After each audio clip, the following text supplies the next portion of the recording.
परमेश्वर आप सभी को आशीर्वादित करे।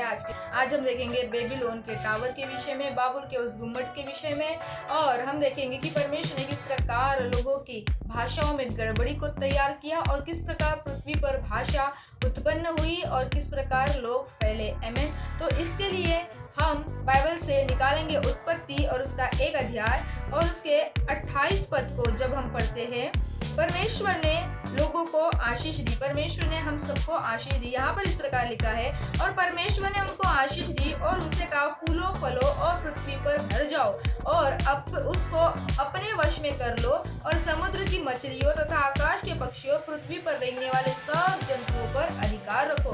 परमेश्वर ने जब इस सृष्टि की निर्मित की और उसने आदम हवा को यानी मनुष्य को यह आज्ञा दी और यह आशीष दी कि फूलो फलो और पृथ्वी में भर जाओ।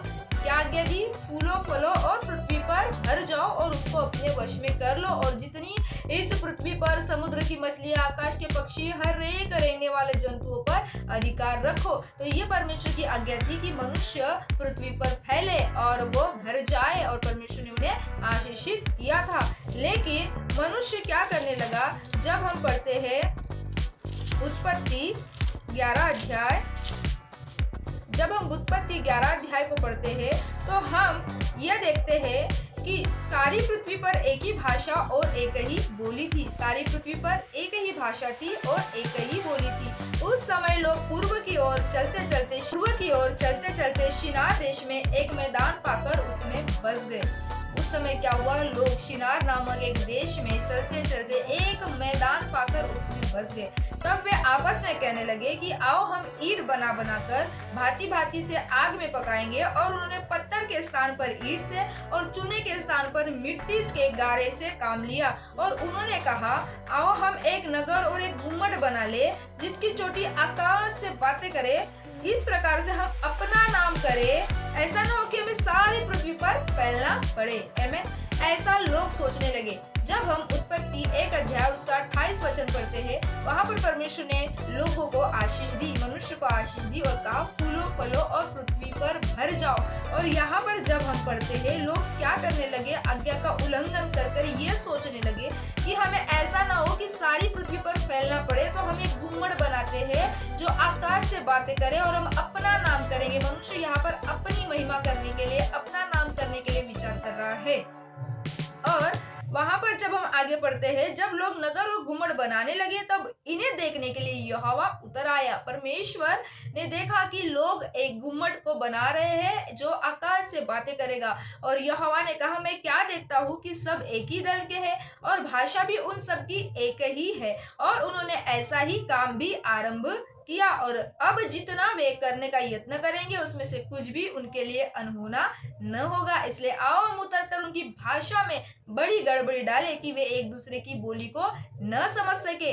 इस प्रकार यहोवा ने उनको वहां से सारी पृथ्वी के ऊपर फैला दिया और उन्होंने उस नगर का बनाना छोड़ दिया। आमीन। यहाँ पर इस प्रकार हुआ कि परमेश्वर ने आज्ञा दी कि मनुष्य सारी पृथ्वी पर फैले, लेकिन मनुष्य अपना नाम करने के लिए एक ऐसा गुम्मट और एक ऐसा बेबीलोन का वो टावर बनाने के लिए इन्होंने सोचा कि आकाश से बात करे और अपना नाम करे। परमेश्वर ने देखा और परमेश्वर उतर आया, और परमेश्वर ने देखा कि ये एक ही दल के हैं और एक ही भाषा बोलते हैं और इनके लिए अब कुछ अनहोना नहीं होगा। इसलिए परमेश्वर ने उनकी भाषाओं में गड़बड़ी डाल दी, और जब परमेश्वर ने उनकी भाषा में गड़बड़ी डाली तो वो एक दूसरे की भाषा समझ न सके, और जिस कारण वो एक दूसरे की भाषा समझ न सके, उन्होंने उस काम को, उस गुम्मट का बनाना छोड़ दिया, उस टावर का बनाना छोड़ दिया। इस कारण उस नगर का नाम बाबुल पड़ा, बेबीलोन, क्योंकि सारी पृथ्वी की भाषा में जो गड़बड़ी है सो यहोवा ने वही डाली, और वही से यहोवा ने मनुष्य को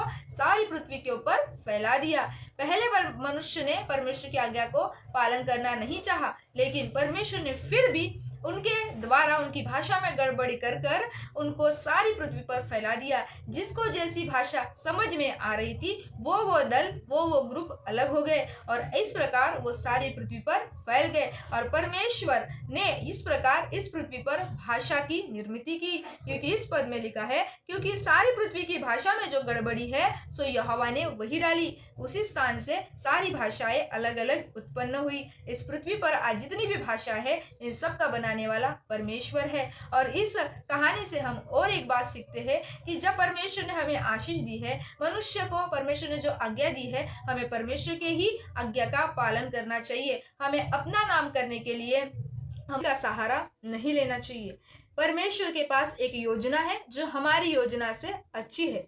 परमेश्वर हमारे लिए अद्भुत कार्य करना चाहता है। हमें हर समय उसकी योजना पर भरोसा रखना चाहिए और वह जो चाहता है वही करना चाहिए। परमेश्वर ने मनुष्य को पृथ्वी पर भर जाने की, फूलने और फलने की आज्ञा दी थी, लेकिन मनुष्य अपनी ही स्तुति चाहता था और मनुष्य अपनी स्तुति चाहता है, लेकिन परमेश्वर चाहता है कि परमेश्वर की स्तुति, उसकी स्तुति युगान युग हम सबके जीवन से होती रहे। हमें परमेश्वर की हर योजना पर भरोसा रखना चाहिए। हमें वही करना चाहिए जो परमेश्वर ने हमें करने के लिए कहा है।